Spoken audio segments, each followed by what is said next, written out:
जय हिंद साथियों, मैं हूं नितिन कुमार छारी और आपका एंडेवर प्रेप में बहुत बहुत स्वागत है। आज का जो हमारा मुद्दा है वो है अंतरिक्ष कक्षाएं। अंतरिक्ष कक्षाएं क्या होती हैं, इनको जानने के पहले हम ये समझेंगे कि अंतरिक्ष क्या है। अंतरिक्ष के बारे में अगर हम विचार करें तो हम पाएंगे कि पृथ्वी की सतह के ऊपर, पृथ्वी की सतह से ऊपर की ओर जाएंगे तो हमें वायुमंडल मिलेगा। वायुमंडल आपने देखा हुआ है, क्षोभ मंडल, समताप मंडल, मध्य मंडल, आयन मंडल और बाह्य मंडल। तो पृथ्वी की सतह से ऊपर की ओर जहाँ पे वायुमंडल खत्म हो जाता है तो वायुमंडल के बाहर का संपूर्ण विस्तृत अंतहीन क्षेत्र जहाँ किसी भी प्रकार की वायु नहीं पाई जाती वो कहलाता है निर्वात स्थान, जिसे हम एक और नाम से जानते हैं, वो है हमारा आज का टॉपिक अंतरिक्ष। ठीक, तो अब यहाँ पे ध्यान से देखें, ये पृथ्वी की सतह है।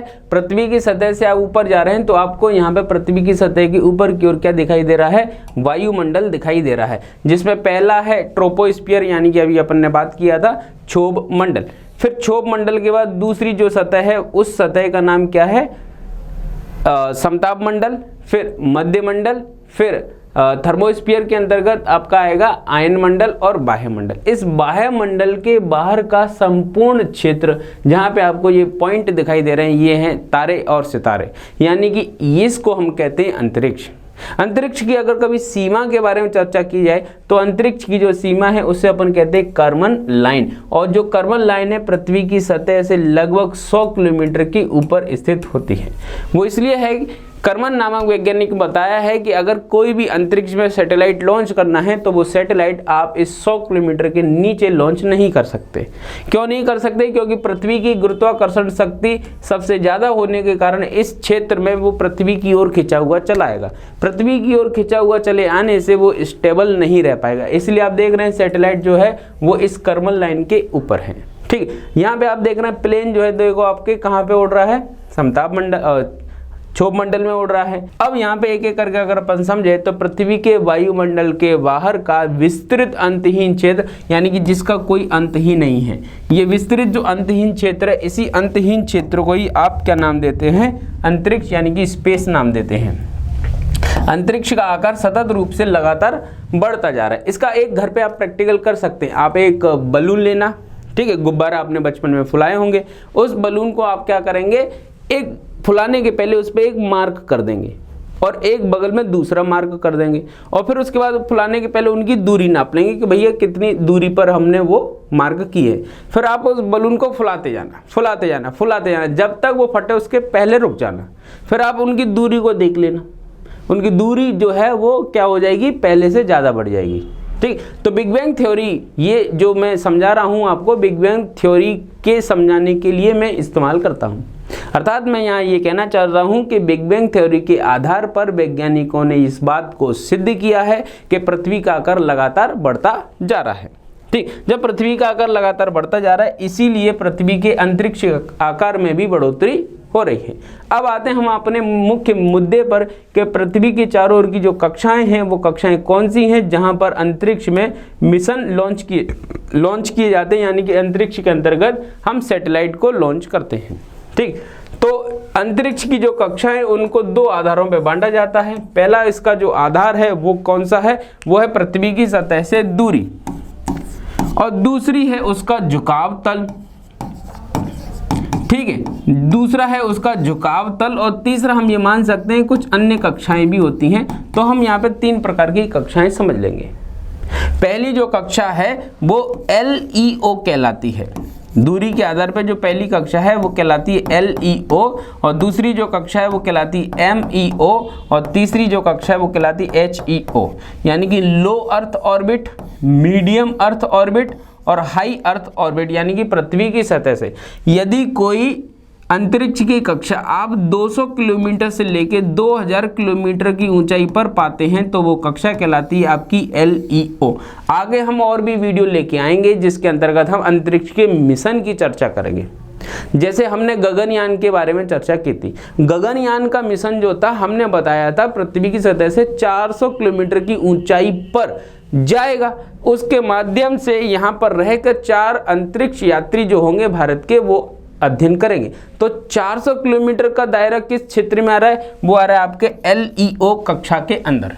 ठीक, समझे? इसका इतना आगे अपन देखते हैं। अब इसके 2000 किलोमीटर के बाद का जो क्षेत्र है वो लगभग 35,786 किलोमीटर के बीच में अगर रहता है तो उसको हम कहते हैं मध्य भू कक्षा। इसके बाद जो कक्षा आती है वो इस 35,786 किलोमीटर के ऊपर, या हम कहें लगभग कितना, लगभग ये आपको देखने को मिलेगा 36,000 किलोमीटर के ऊपर। 36,000 किलोमीटर के ऊपर की जो कक्षा है वो कहलाती है HEO, और 36,000 किलोमीटर के आसपास की जो कक्षा है वो कहलाती है आपकी GEO। ये अंतरिक्ष की चारों ओर की कुछ कक्षाएं हैं जो दूरी के आधार पे हैं। ठीक है, अब अपन बात करेंगे इसके बाद अंतरिक्ष की चारों ओर की जो कक्षाएं हैं वो झुकाव के आधार पे अगर अपन बात करें तो झुकाव के आधार पे अंतरिक्ष की जो कक्षाएं हैं वो होती हैं, जैसे ये पृथ्वी है, पृथ्वी की चारों ओर इस तरीके से कोई परिक्रमा कर रहा है उपग्रह तो इसको कहते हैं ध्रुवी। क्या क्यों कहते हैं? क्योंकि साउथ और नॉर्थ दोनों ध्रुवों के सापेक्ष गति करती है। अब अगर हमारी पृथ्वी के भूमध्य रेखा के चारों ओर कोई उपग्रह गति कर रहा है तो इसको अपन कहते हैं भूमध्य रेखीय कक्षा। जो झुकाव तल के आधार पे अगर अपन देखें तो ये 90 डिग्री की कक्षा हो जाएगी, ये 0 डिग्री की हो जाएगी। अब इनके दोनों के बीच में अगर कोई कक्षा है तो इसको कहते हैं इंक्लाइंड ऑर्बिट, यानी कि झुकी हुई कक्षा। ये झुकी हुई कक्षा किसी भी प्रकार से हो सकती है। ठीक है, तो यहाँ पे हमने देखा कि दो आधार पे कक्षाएं अलग अलग है। एक कक्षा है आपकी कौन सी? झुकाव तल के आधार पर। एक कक्षा है आपकी कौन सी? पृथ्वी से दूरी के आधार पर। इनकी अपनी अपनी अलग अलग विशेषताएं हैं, कभी किसी और दिन लेक्चर में बात करेंगे। आज हम इनके बारे में और समझने का प्रयास करते हैं कि इस प्रकार की अगर हम अंतरिक्षीय कक्षाओं को देखेंगे तो वो कक्षाएं और कौन कौन सी हैं, तो हम पाएंगे ये कक्षाएं जो हैं वो कई प्रकार की हैं। जैसे यहाँ पे अगर हम देखें तो हमें पता चलेगा अंतरिक्ष के चारों ओर की जो कक्षाएं हैं वो हमने अलग से डिजाइन करके रखी हैं। एक है LEO, दूसरा MEO और तीसरा HEO, यानी कि low earth orbit, medium earth orbit और हाई अर्थ ऑर्बिट। ये दूरी के आधार पे है। फिर उसके बाद हम झुकाव के आधार पे बात करेंगे तो एक आएगी हमारी पोलर ऑर्बिट यानी कि ध्रुवीय कक्षा, एक आएगी हमारी इक्वेटर ऑर्बिट यानी कि हमारी भूमध्य रेखीय कक्षा, एक आएगी हमारी इंक्लाइंड ऑर्बिट यानी कि नत कक्षा, नत यानी कि झुकी हुई कक्षा। ठीक, ये जो कक्षाएं, जैसे कि हमारा कोई भी उपग्रह है जो भूमध्य रेखा के सापेक्ष परिक्रमा कर रहा है, ये हमारा कोई उपग्रह ध्रुवों के सापेक्ष परिक्रमा कर रहा है, तो ध्रुवों के सापेक्ष परिक्रमा करेगा तो इस कक्षा में परिक्रमा करेगा। अगर कोई परिक्रमा भूमध्य रेखा के सापेक्ष कर रहा है तो यहाँ करेगा। इसके अलावा जो परिक्रमा करने वाले उपग्रह उनमें से एक कक्षा होती है आपकी स्थानांतरण कक्षा यानी कि ट्रांसफर ऑर्बिट। ये कक्षा को आप शॉर्ट में अगर कहीं पढ़ेंगे तो आपको GTO नाम से ये मिलेगी, यानी कि GTO कक्षा भी इसको कहते हैं। आपने एक मूवी देखी होगी मंगलयान, मंगलयान मूवी के अंतर्गत इस कक्षा का जिक्र किया गया है। जैसे कोई एक उपग्रह है जिसको आपको यहाँ पे लॉन्च करना है और ये पृथ्वी है, पृथ्वी की सतह से ये बहुत दूर है, लेकिन इसको ले जाने के लिए हमें हैवी रॉकेट चाहिए रहेगा, लेकिन हमारे पास हैवी रॉकेट नहीं है, तो हम क्या कर रहे हैं, इसको इस तरीके से इस कक्षा में घुमा रहे हैं। तो ये अपनी कक्षा को लगातार परिवर्तित कर रहा है और इसके बाद ये अपनी कक्षा में पहुंच गया। जैसे ये कक्षा में पहुंच जाएगा तो हमें समझ में आ जाएगा ये कौन सी कक्षा थी, ये थी इस प्रकार से ट्रांसफर ऑर्बिट, लगातार अपनी कक्षा को क्या कर रहा है, ट्रांसफर कर रहा है। एक है भूतुल्यकालिक और दूसरा ये भूस्थैतिक। इन दोनों कक्षा, इस भूस्थैतिक कक्षा को हम कहते हैं GEO और भूतुल्यकालिक को हम कहते हैं GSO। ठीक है, अगर कोई उपग्रह इस प्रकार से पृथ्वी की परिक्रमा कर रहा है भूमध्य रेखा के सापेक्ष और 36,000 किलोमीटर की ऊंचाई पर, तो ये कक्षा कहलाई आपकी GEO। ठीक, अगर कोई उपग्रह इस प्रकार से परिक्रमा कर रहा है पृथ्वी की सतह से 36,000 किलोमीटर की ऊंचाई पर, तो ये उपग्रह, ये जो कक्षा कहलाएगी 36,000 किलोमीटर ऊंचाई पर GSO। दोनों में थोड़ा सा अंतर है, GEO कक्षा और GSO कक्षा, दोनों में अंतर ये है कि यहाँ पे कोई उपग्रह आप देखेंगे, जैसे ये उपग्रह है तो यहाँ से ये उपग्रह हमेशा इसी स्थिति में दिखाई देगा। जैसे रात में आपने देखा होगा सूर्य हमारे साथ में चल रहा है, सॉरी रात में चंद्रमा हमारे साथ में चल रहा है। ठीक, क्यों? क्योंकि हमारी जो गति है उसकी गति एक समान हमको ऐसा महसूस होती है, लेकिन यहाँ पे इनकी गति समान है। ये भी 24 घंटे में एक बार परिक्रमा कर लेगा, ये भी 24 घंटे में, ऐसे ही यहाँ पे होगा। अंतर ये है कि ये अपने अक्ष तल पर झुकाव रखता है और ये अपने अक्ष तल पर झुकाव नहीं रखता है। ठीक है, अब इसके बाद दो कक्षा और बची हैं, एक है अर्ध तुल्यकालिक और दूसरा सूर्य तुल्यकालिक। दोनों को शॉर्ट में हम SSO के नाम से जानते हैं। SSO यानी कि पहला वाला जो है वो अर्ध तुल्यकालिक यानी सेमी सिंक्रोनस ऑर्बिट होता है, और दूसरा है सूर्य तुल्यकालिक यानी कि सन सिंक्रोनस ऑर्बिट होता है। सूर्य तुल्यकालिक का मतलब होता है कि अगर अपन किसी कक्षा के अंतर्गत उपग्रह को लॉन्च कर दें और वो उपग्रह हमेशा सूर्य के सामने बने रहेगा, हमेशा सूर्य के सामने स्थित रहेगा, तो वो कक्षा कहलाएगी सूर्य तुल्यकालिक। अगर हम किसी भी उपग्रह को ऐसी कक्षा में स्थापित कर दें, उसको घूमने में जो समय लगता है वो 24 घंटे नहीं बल्कि 12 घंटे का समय लगेगा, आधा समय लगेगा, इसलिए वो हो जाएगा अर्ध तुल्यकालिक। और अर्ध तुल्यकालिक जो कक्षा होती है वहीं पे हम अपने GPS जो सैटेलाइट होते हैं उनको लॉन्च करते हैं, यानी कि अपने GPS संबंधी सैटेलाइट हैं वो आपकी अर्ध तुल्यकालिक में लॉन्च किए जाते हैं। ठीक, इतना कंप्लीट करने के बाद अब आगे बढ़ते हैं अपन। अंतरिक्ष की ये जो कक्षाएं हैं, हर एक कक्षा की अपनी अलग अलग विशेषता होती है। जैसे कि अगर हम बात करेंगे यहाँ पर LEO कक्षा की, ठीक है, तो LEO जो कक्षा होती है उसकी विशेषता ये है कि पृथ्वी के सबसे नज़दीक होती है, तो ये सुदूर संवेदन के लिए सबसे महत्वपूर्ण कक्षा होती है।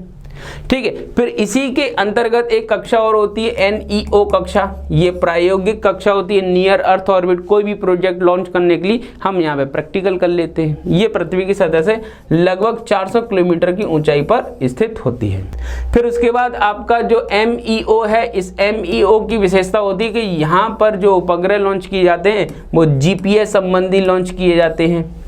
फिर उसके बाद आपका HEO है, उसकी विशेषता ये है कि यहाँ पे संचार संबंधी उपग्रह लॉन्च किए जाते हैं। और उसके बाद GTO जो है, इसका उद्देश्य ये होता है कि किसी भी भारी से भारी सैटेलाइट को उसकी प्रणोदन शक्ति के आधार पर उसकी निर्धारित कक्षा में बार बार शिफ्ट किया जाता है। ठीक है, फिर उसके बाद है आपकी GEO और GSO। GEO और GSO ये दोनों कक्षाएं हैं। ये दोनों कक्षाएं संचार संबंधी उपग्रहों को अपने यहाँ पे स्थापित करके 24 घंटे के अंदर पृथ्वी की परिक्रमा लगा के संचार को बेहतर बनाती हैं। मौसम संबंधी उपग्रह हुए, संचार संबंधी GSAT, INSAT उपग्रह हुए, यहीं पे लॉन्च किए जाते हैं। फिर उसके बाद बच जाती है आपकी एक कक्षा जिसका नाम क्या है, सूर्य तुल्यकालिक। तो सूर्य तुल्यकालिक उपग्रह ऐसे होते हैं जहां पर हमेशा सूर्य की आवश्यकता हो, जैसे सुदूर संवेदन भी यहां पे लॉन्च किए जाते हैं। तो ये था आपका एक शॉर्ट लेक्चर जिसके अंतर्गत हमने अंतरिक्ष की कक्षाओं को कंप्लीट किया। अगर आपको ये वीडियो पसंद आया हो तो इसे लाइक, शेयर और सब्सक्राइब जरूर करें, और अगर आप इस तरीके के और भी वीडियो चाहते हैं तो हमें कमेंट करना। अब मैं आपसे डिस्कस करना चाहता हूं एक इम्पॉर्टेंट बात को, वो ये है अगर आप हमसे जुड़ना चाहते हैं तो ये हमारे कुछ सोशल मीडिया हैंडल हैं, जिसमें टेलीग्राम ग्रुप है, फेसबुक है, और हमारी वेबसाइट है, इंस्टाग्राम है, ट्विटर है, और हमारा एप्लीकेशन है। इनके माध्यम से आप हमसे जुड़ सकते हैं। अगर आप MPPSC के विद्यार्थी हैं तो हमारे एप्लीकेशन पे एक फ्री टेस्ट है MPPSC का प्री का, अगर आप वो देते हैं तो आप ज़रूर ये पाएंगे कि आपको हमारा लेवल अच्छा लगेगा। और अगर आपको हमारा लेवल अच्छा लगता है तो आप इसको डाउनलोड करके परचेज भी कर सकते हैं। जय हिंद।